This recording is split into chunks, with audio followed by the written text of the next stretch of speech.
Good morning વિદ્યાર્થી મિત્રો.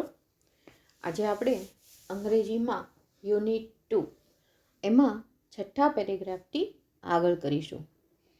તો છઠ્ઠા પેરેગ્રાફનો પહેલો ક્વેશ્ચન છે, which line will connect eastern and western Ahmedabad?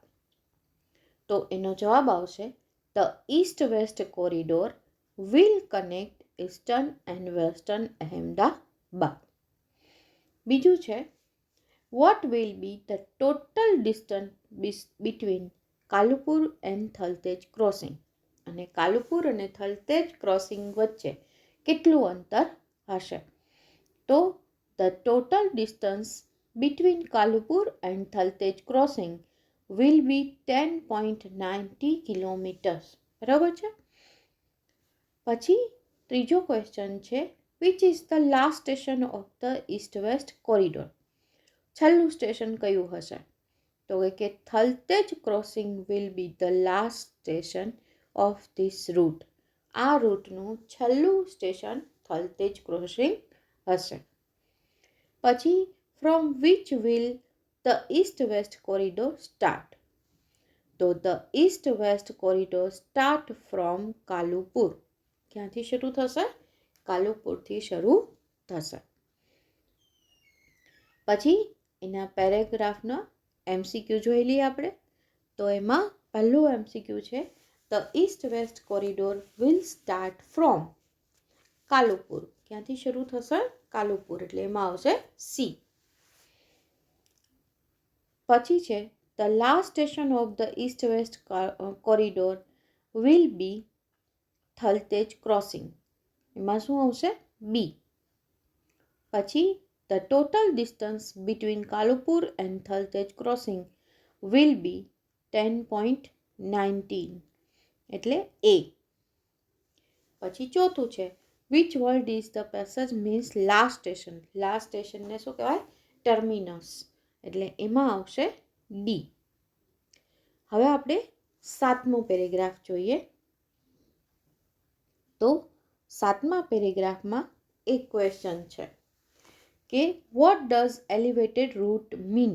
એટલે કે ઊંચકાયેલો રૂટ, એનો રસ્તો, એટલે કે એનો અર્થ શું થાય? તો કે the elevated root mean it will be on pillars and over bridges. એટલે કે જે ઉપરથી જતો હોય ને, આપણે તમે લોકોએ જોયું હશે વિદ્યાર્થી મિત્રો, કે જે બ્રિજ ઉપર, એટલે કે પુલ બાંધ્યો હોય અને એ પુલ ઉપર રસ્તો જતો હોય એને એલિવેટેડ, એટલે કે ઊંચકાયેલો એવું કહેવાય. હવે એના આપણે એમસીક્યુ જોઈએ. તો એમસીક્યુમાં પહેલું છે, most of the metro route will be on pillars and bridges.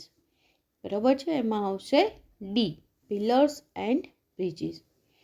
પછી which word in the passage means high? High એટલે ઊંચું, તો એનો જવાબ આવશે એ. એની સિંગનો નિયમ શું આવશે? એ. એલિવેટેડ એટલે એ પણ ઊંચકાયેલું, ઊંચું એમ. બરાબર છે વિદ્યાર્થી મિત્રો. ત્યારબાદ આઠમા પેરેગ્રાફમાં write 3 specialities of mega trains. એટલે કે મેગા ટ્રેનની 3 સ્પેશિયાલિટી, એમાં શું છે સ્પેશિયલ, એ આપણે લખવાની છે. તો એમાં પહેલું આવશે, it will have smart card facility. એની એક સ્પેશિયાલિટી એ છે કે એમાં સ્માર્ટ કાર્ડ ફેસિલિટી છે. પછી બીજી, trains will run without drivers. બીજી સ્પેશિયાલિટી એ છે કે ટ્રેન છે એ ડ્રાઈવર વગર ચાલશે. શેના વગર ચાલશે? ડ્રાઈવર્સ વગર ચાલશે. અને ત્રીજી સ્પેશિયાલિટી છે, all metro cars will be air conditioned. એટલે કે બધી જ ગાડીઓ છે, ગાડી છે એ એર કન્ડિશન હશે. આ ત્રણની સ્પેશિયાલિટી આપણે લખવાની હતી કે it will have smart card facility, trains will run without drivers અને all metro cars will be air condition. આ ત્રણ છે એની સ્પેશિયાલિટી છે. પછી બીજું છે, what will the maximum speed of trains? The maximum speed of trains will be 110 kilometre per અવર.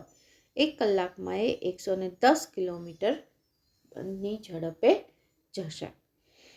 પછી ત્રીજું, what can you use instead of tickets? ટિકિટ્સની બદલે તમે શેનો ઉપયોગ કરી શકશો? તો કે we can use smart cards instead of tickets. એની જગ્યાએ શેનો ઉપયોગ કરી શકશું? આપણે ટિકિટ્સની જગ્યાએ સ્માર્ટ કાર્ડનો ઉપયોગ કરી શકશું. પછી એમાં પહેલું છે, you can travel without tickets. તમે ટિકિટ વગર ટ્રાવેલ કરી શકો, પણ મફતમાં નહીં હો વિદ્યાર્થી મિત્રો, મફતમાં નહીં.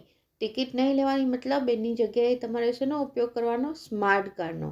તમે એન્ટર થાવ ત્યારે અને જ્યારે એક્ઝિટ થાવ ત્યારે તમે કાર્ડને ખાલી સ્વાઇપ કરો એટલે તમે જેટલું ટ્રાવેલિંગ કર્યું હોય એટલા ટ્રાવેલિંગના જે પૈસા થતા હોય એની આપમેળે કપાઈ જાય એમાંથી. એવી રીતે પછી you swipe your smart card at exit station, એટલે કે જ્યારે તમે બહાર નીકળો છો ત્યારે તમે સ્માર્ટ કાર્ડ છે એને સ્વાઇપ કરવાનું થાય. પછી ચોથું છે, the trains will run without drivers. Train છે એ ડ્રાઈવર વગર ચાલશે. પછી the train will travel at a maximum speed of 110 kilo. પછી 110 કિલોમીટર, એટલે એમાં આવશે એ. ત્યારબાદ ખાલી જગ્યા બીજું છે, fill in the blanks selecting the correct options from the brackets. તો તમે એ કાઉન્સમાંથી સાચો જવાબ શોધી અને તમારે ખાલી જગ્યા લખવાની છે.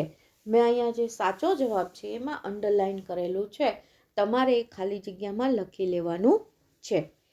તો એમાં પહેલામાં આવશે, the east west corridor will connect 2 parts of Ahmedabad. પછી બીજું છે, travellers will travel in mega trains with a smart card. Smart કાર્ડથી પણ એ ટ્રાવેલિંગ કરી શકશે. પછી most of the metro trains will run on elevated route, એટલે કે ઉચકાયેલા પિલર્સ ઉપરને એમ જ હશે એ બધાના રૂટ. એવી રીતે જ બનાવેલું હશે.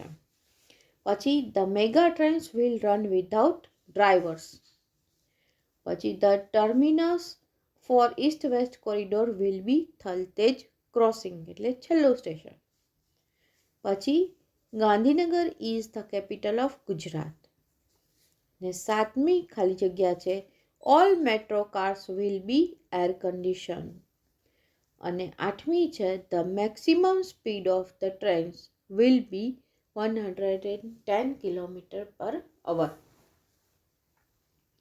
હવે ત્રીજું છે એમાં, રીડ ધ પેરેગ્રાફ.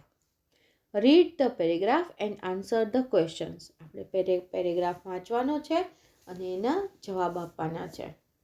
તો mosquitoes and flies are nasty pests. એટલે કે મોસ્કીટો એટલે મચ્છર અને માખીઓ છે એ ખૂબ ગંદા જંતુઓ છે. They spread malaria, cholera and typhoid. તેઓ શું ફેલાવે છે? કઈ કઈ બીમારીઓ ફેલાવે? તો કે મલેરિયા, કોલેરા અને ટાઇફોઇડ જેવી બીમારીઓ એ લોકો ફેલાવે છે. We have swarms of flies and mosquitoes in monsoon and winter. એટલે કે શિયાળામાં અને ચોમાસામાં એટલે આપણે ખૂબ માખીઓ અને મચ્છરોનો ઉપદ્રવ. આમ તો એવું કહેવાય કે સ્વાર્મ્સ એટલે આમ ટોળું, જેને કહેવાય ને ઘણા બધા મચ્છર ને ઘણી બધી માખીઓ હોય છે. તો ચોમાસામાં તો આપણે મચ્છરોય ખૂબ થાય નહીં, અને શિયાળામાં પણ. તો એને સ્વાર્મ્સ ઓફ ફ્લાઇઝ એન્ડ મોસ્કીટોઝ એટલે કે માખીઓ અને મચ્છરોનો. વી ટ્રાય ટુ કિલ ધેમ. આપણે તેઓને મારવાનો પ્રયત્ન કરીએ છીએ. But it is difficult to catch a fly or a mosquito. પણ એ ખૂબ અઘરું છે એને પકડવું અને એને મારવું. મચ્છરને પકડવા, મચ્છર અને માખીને પકડવા અને એને મારવા એક અઘરી વસ્તુ છે. So we become the victims of their bites. એટલે આપણે એના ડંખનો ભોગ બનવું પડે છે. એટલે એ આપણને કરડે છે, એનો આપણે ભોગ બનવું પડે છે. વી યુઝ મેની ઇન્સેક્ટિસાઇડ. એટલે કે જંતુ મારવાની દવાનો આપણે ઘણી બધી પ્રકારનો ઉપયોગ કરતા હોય છે. જેમ કે ગુડ નાઇટ ને એમ ધુમાડો કરીએ ને આ કરીએ ને બધું મચ્છરને માખીઓને ભગાવવા માટે. But they are not much effective. પણ તે ખૂબ સારો અસરકારક હોતું નથી. એ જેટલો વખત ચાલુ રહે એટલો વખત માખીને મચ્છર ન હોય, ફરી પાછા તરત જ આવી જાય એમ. હવે એની ઉપરથી આપણે ટ્રુ ઓર ફોલ્સ કહેવાના છે. Right, true or false. તો એમાં પહેલું છે હની બી સ્પ્રેડ મલેરિયા. તો શું આવે? ફોલ્સ. પછી બીજું છે it is easy to catch and kill a mosquito. તો એમાં પણ ફોલ્સ આવશે. એટલે કે મચ્છરને પકડવું ને મારવું એ ખૂબ સહેલી વસ્તુ છે. તો એવું થતું નથી. પછી ત્રીજું છે we see mosquitoes and flies in winter and monsoon. તો એમાં શું આવશે? સાચું.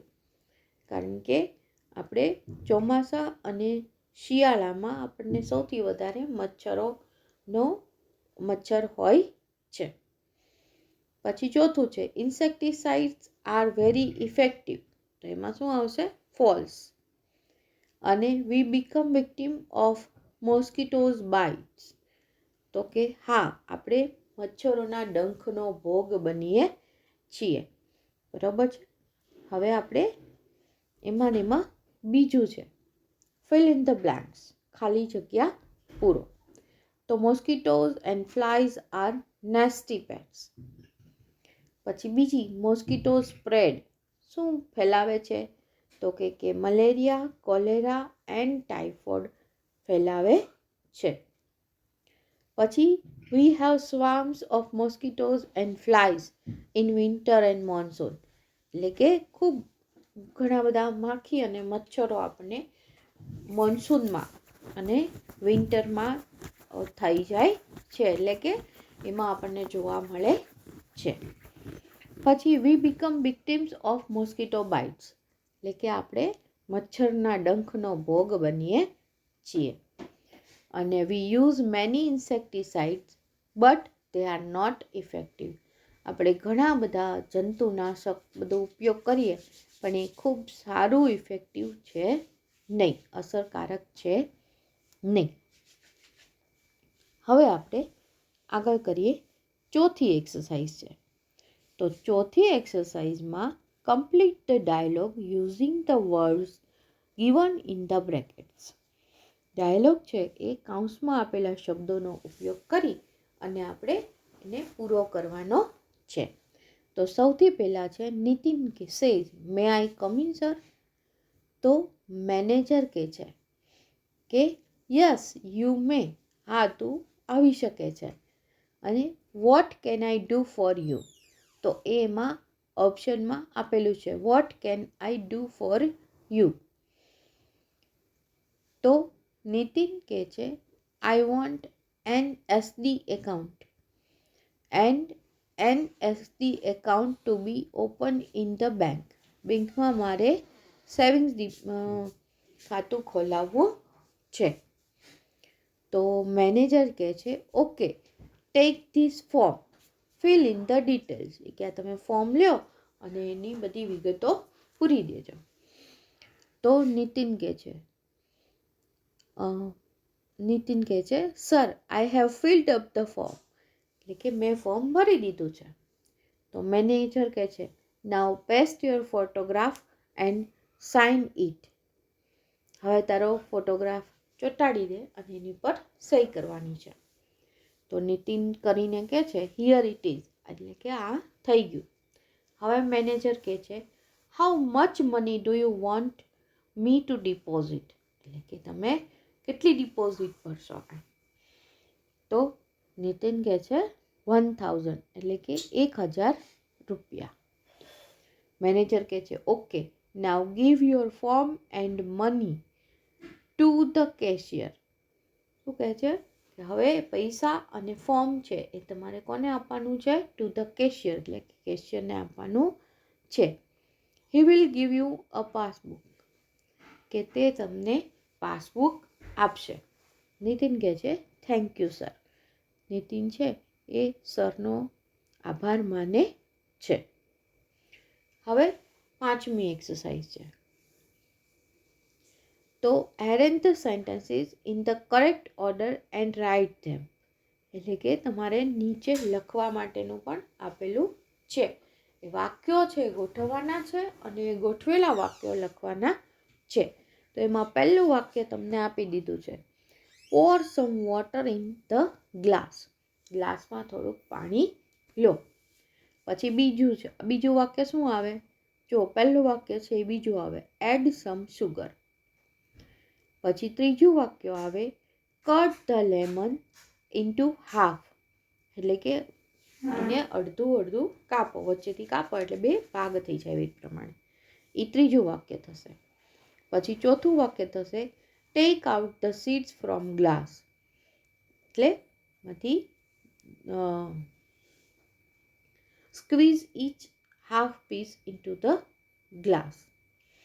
અને પછી એમાંથી take out the seeds from glass, માંથી તમારે બી કાઢી લેવાના છે. પછી અને પાંચમું છે, squeeze each half piece into the glass. તમારે એને અડધા જે છે એને નીચવી લેવાના છે ગ્લાસમાં. પછી છઠ્ઠું છે, એડ અ લિટલ સોલ્ટ. છેલ્લે તમારે થોડુંક મીઠું ઉમેરવાનું છે. અને સાતમું વાક્ય છે કે મિક્સ ધ શરબત વેલ. એટલે કે શરબતને સારી રીતે હલાવો એટલે શરબત છે એ તૈયાર થઈ જાય. બરાબર. Lemon juice, step to make lemon juice. Lemon juice બનાવવા માટેના, લેમનનું શરબત એટલે કે લીંબુનું શરબત બનાવવા માટેના સ્ટેપ આપણે અહીંયા કીધા છે. તો વિદ્યાર્થી મિત્રો, આપણે અંગ્રેજીનું બીજું યુનિટ પૂરું કરીએ છીએ. સ્વાધ્યાય પોથીમાં હવે આગળની પછીની 6ઠી અને 7મી એક્ટિવિટી આપણે કરવાની નથી. આપણે અહીંયા 5 સુધી જ કરવાનું છે. તો હવે તમે લોકો આ જે છે એ સ્વાધ્યાય પોથીમાં, તમારી સ્વાધ્યાય પોથીમાં પૂરી લેજો. PDF પણ મૂકી દઈશ અને સ્વાધ્યાય પોથીમાંથી એમાંથી જોઈ અને સ્વાધ્યાય પોથીમાં પણ પૂરી લેજો. બરાબર છે વિદ્યાર્થી મિત્રો? આવજો વિદ્યાર્થી મિત્રો.